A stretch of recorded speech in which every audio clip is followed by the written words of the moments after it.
மலர், ரேவதி 2 பேருமே சேர்ந்து பேசிக்கிறாங்க. எனக்கு ரொம்ப கஷ்டமா இருக்கு. மதியோட வேலை போயிடுச்சு.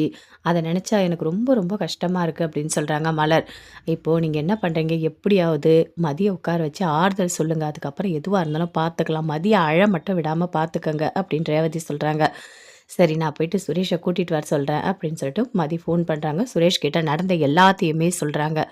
அவரு சரி அண்ணி நான் போயிட்டு மதிய கூட்டிட்டு வீட்டுக்கு வந்துடுறேன் அப்படின்னு போயிட்டு காலேஜ்ல கூப்பிட போறாரு. அங்க இருக்க எல்லாருமே சேர்ந்து ரொம்ப வருத்தப்படுறாங்க. எதுக்காக உங்களுக்கு பெர்மனன்ட் பண்ணல ஜாப? உங்கள வந்துட்டு ஜாப விட்டு வெளிய போன்னு எப்படி சொன்னாங்க? எனக்கு அது புரியவே இல்ல. எல்லார் மாதிரியும் நீங்க இல்லையே! ஒரு சின்சியரா நல்லா ஒர்க் பண்றவங்க. உங்கள எப்படி அவங்களால வெளிய அனுப்ப முடிஞ்சது? அது எனக்கு தெரியவே இல்ல. உங்கள மாதிரி ஒரு ஒரு டீச்சிங் யாருமே பண்ண முடியுமான்னா எனக்கு தெரியல. அப்படின்னு சொல்லிட்டு அங்க இருக்க அந்த கூட ஒர்க் பண்றவங்க எல்லாருமே சேர்ந்து பேசிட்டு இருக்காங்க. அப்புறம் அந்த ஸ்டூடெண்ட் எல்லாருமே வராங்க. மேம் இனிமே நீங்க வரமாட்டீங்களா கிளாஸ்க்கு? நீங்க இல்லன்னா எங்களுக்கு ரொம்ப கஷ்டமா இருக்கும் தெரியுமா? ரொம்ப நல்லா நீங்க சொல்லி தரீங்க. நீங்க வர எல்லா சப்ஜெக்ட்லயும் நாங்க நல்ல மார்க் எடுத்திருக்கோம். அப்படின்னு சொல்லிட்டு ரொம்ப வருத்தமா பேசிட்டு இருக்காங்க. நாங்க போயிட்டு வேணா ஸ்ட்ரைக் பண்ணட்டுமா? நீங்க வந்து கண்டிப்பா வேணும் அப்படின்னு சொல்லிட்டு. அப்படி ஒரு விஷயத்த என்னைக்குமே பண்ணிடாதீங்க. தயவு செய்து நீங்க பண்ணிடாதீங்க. பார்த்துக்கலாம் எதுவா இருந்தாலும். நீங்க ஃபோன் பண்ணுங்க. எதுவா இருந்தாலும் டவுட்னா கிளியர் பண்றேன். கண்டிப்பா நீங்க என்கிட்ட பேசலாம். ஒண்ணும் இல்ல. அப்படின்னு மதி ரொம்ப ஃபீல் பண்ணி அழுதுட்டுருக்காங்க. அதுக்குள்ள சுரேஷ் வராரு. வந்த உடனே அப்படியே பார்க்குறாரு. "வா மதி வீட்டுக்கு போலாம்" அப்படின்னு கூப்பிடுறாரு. மதி எதுவுமே பேசவே இல்ல. அப்படியே போறாங்க. வீட்டுக்கு போன உடனே ரொம்ப வருத்தமா போயிட்டு ரூம்குள்ள உட்காந்துக்கிறாங்க. "இவ என்ன இப்ப தான் காலேஜுக்கு போனா, அதுக்குள்ள வந்துட்டா" அப்படின்னு சொல்லிட்டு அவங்க மாமியார், மாமனார் 2 பேருமே சேர்ந்து பேசிட்டு இருக்காங்க. மதி வந்து ரூம்ல உட்காந்துட்டு ரொம்ப வருத்தப்பட்டுட்டு இருக்காங்க. அங்க வந்து அப்படியே சுரேஷ் வராரு. அவங்க அம்மா கேட்குறாங்க, "டேய் என்னடா நீ எதுக்குடா இவள போய் கூட்டிட்டு வர?" அப்படின்னு சொல்லிட்டு. அதுவாம்மா ஒண்ணும் இல்ல. மதிக்கு வந்து அங்க கொஞ்சம் பிரச்சனை. முடியல போல இருக்கு. உடம்பு சரியில்ல. அதனால தான் அவ வந்துட்டா அப்படின்னு சொல்றாரு. "என்னடா அவளுக்கு உடம்பு சரியா இருந்தா என்ன? சரியில்லன்னா என்ன? நீ எதுக்காக போய் கூப்பிட்டுட்டு வந்த?" அப்படின்னு கேட்குறாங்க.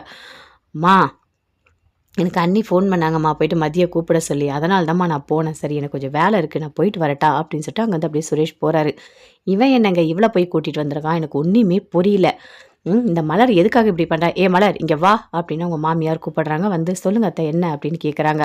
"நீ எதுக்காக போயிட்டு மதிய கூப்பிட சொன்ன? அவளுக்கு உடம்பு சரியில்லன்னா அவளே வந்துருவாள்ல. சுரேஷ் வேலைய எதுக்காக நீ கெடுக்குற? அவனுக்கு அங்க 1000 வேலை இருக்கு. அதெல்லாம் விட்டுட்டு இவளுக்காக பின்னாடியே போக முடியுமா என்ன?" அப்படின்னு கேட்குறாங்க. அதெல்லாம் ஒண்ணும் இல்ல அத்த. ரொம்ப முடியல அதனால தான். ஐயோ! கடவுளே! நீ மலரே நீ திருந்தவே மாட்ட. நீ ஏன் தான் நீ இப்படி இருக்கியோ தெரியல. எப்ப தான் நீ திருந்த போறியோ எனக்கு தெரியல. அப்படின்னு அவங்க மாமியார் அப்படியே கத்திட்டு இருக்காங்க. மலர் அப்படியே போறாங்க. மதி கிட்ட போயிட்டு உட்காந்து பேசிட்டு இருக்காங்க. "என்ன மதி? எதுக்காக வேல போச்சு? எனக்கு அது புரியவே இல்ல. நீ நல்லா தானே பாடம் எடுப்ப. உனக்கு நல்லா பண்ணுவியே நீ" அப்படின்னு கேட்குறாங்க மலர். எனக்கும் அதான் புரியல. உண்மையாவே நான் எல்லாமே நல்லா தான் சொல்லிக் குடுத்தேன். என்ன பெர்மனன்ட் பண்ண முடியும். ஆனா, ஏதோ தப்பு நடந்திருக்கு. என்னன்னு தான் எனக்கு புரியல. இவங்க திடீர்னு இப்படி வேலைய விட்டு தூக்குறதுக்கு என்ன காரணம்னு எனக்கும் தெரியல. அப்படின்னு சொல்லிட்டு மதி ரொம்ப ஃபீல் பண்ணி சொல்றாங்க. "இரு மதி, ரேவதி உன்கிட்ட பேசணும்னு சொன்னா. நான் ஃபோன் பண்ணி தரேன்" அப்படின்னு மலர் ஃபோன் பண்ணி தராங்க. ரேவதி பேசுறாங்க. "மதி, நடந்த பிரச்சனைய பத்தி நீ கவலைப்படாத சரியா? இனிமே என்ன நடக்குதுன்னு நம்ம பார்க்கலாம். அதுக்காக நீ இதையே நினைச்சுட்டு ரொம்ப வருத்தப்பட்டுட்டு இருக்காத. நீ நல்லா படிச்சிருக்க. உன்னால எங்க போனாலும் ஒர்க் பண்ண முடியும். இந்த காலேஜ் இல்லன்னா வேற காலேஜ். நீ எதுக்காக ஃபீல் பண்ணிட்டு இருக்க?" அப்படின்னு ரேவதி கேட்குறாங்க. "இல்ல எனக்கு அங்க இருக்க ஸ்டூடெண்ட் எல்லாமே ரொம்ப பிடிக்கும். ரொம்ப நல்லா படிப்பாங்க. எனக்கு அவங்கள மிஸ் பண்றது ரொம்ப கஷ்டமா இருக்கு. திடீர்னு வேலைய விட்டு போன்றது இனிமே நாளையிலேருந்து வரக்கூடாதுன்னு சொன்னா யார் தான் தாங்குவாங்க? என்னால தாங்கிக்கவே முடியல." அப்படின்னு மதி சொல்றாங்க.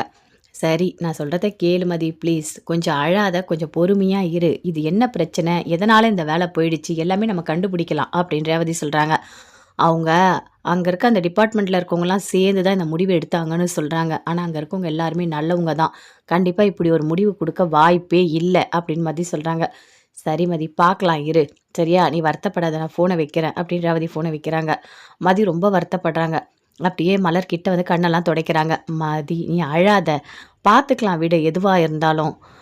ஏதாவது ஒரு வகையில உனக்கு வேற வேலை கிடைக்கும்" அப்படின்னு சொல்றாங்க. "இல்ல வேற வேலை கிடைக்கும் எனக்கு தெரியும். இருந்தாலும் இந்த காலேஜ்ல நான் பழகிட்டேன். ரொம்ப கஷ்டமா இருக்குல்ல நாளையிலேருந்து நான் வேலைக்கு போக்கூடாதுன்றது" அப்படின்னு மதி சொல்றாங்க. அங்க இருக்க பசங்கள்லாம் என்ன சொன்னாங்க, அவங்க எல்லாரும் ஸ்ட்ரைக் பண்றேன்னு சொல்றாங்க. ஸ்ட்ரைக்லாம் பண்ணா இன்னும் கஷ்டமா போயிடும்ல. அதனால அதெல்லாம் எதுவும் பண்ண வேணாம்னு நான் சொல்லியிருக்கேன். பார்க்கலாம் அப்படின்னு சொல்லிட்டு மதி சொல்றாங்க. "சரி மதி இரு. நான் உனக்கு போய் ஒரு காஃபி கொண்டு வந்து தரேன். நீ கொஞ்சம் அழாம இரு" அப்படின்னு போயிட்டு காஃபி போட்டு வந்து கொண்டு வந்து குடுக்குறாங்க. இல்ல எனக்கு எதுவுமே வேணாம். நான் எதுவுமே சாப்பிடுற மைண்ட்ல இல்ல அப்படின்னு சொல்றாங்க. மதி எனக்கு புரியுது உன்னோட கஷ்டம் என்னன்னு சொல்லிட்டு. வாழ்க்கையில அடுத்த நொடி என்ன நடக்கும்ன்றது யாருக்குமே தெரியாது. அப்படி தெரிஞ்சா நம்ம வந்து அ எப்படி சந்தோஷமா வாழவே முடியாது. உனக்கு இப்படி ஒரு கஷ்டம் இப்ப வரணும்னு இருக்கு வந்திருக்கு அவ்வளோதான். அது எப்படி சரி பண்றதுன்னு யோசி. அத விட்டுட்டு நீ வருத்தம் மட்டும் படாத. அது உன்னோட எனர்ஜி எல்லாமே போயிடும். உன்னால யோசிக்க முடியாது.